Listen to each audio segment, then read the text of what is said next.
Yeah! Two wheel drifted! I never really knew the way, so my mind. What up, it's Jeremy Ferree. Here's my bike check. ODI bar ends and grips, fit Dugan bars. We got a Sunday stem, King Creek headset, Odyssey R25 forks, United Swerve front tire, nitrous wheel and hub, some random pegs. I got a Miracle V2 frame. I got a premium seat, random seat post, Thunderbolt Odyssey cranks, Verde sprocket, E-clap diesel chain.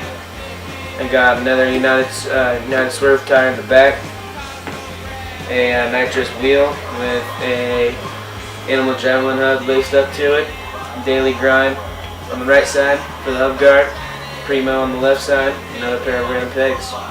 That's it. Kept on flying, cosmograph.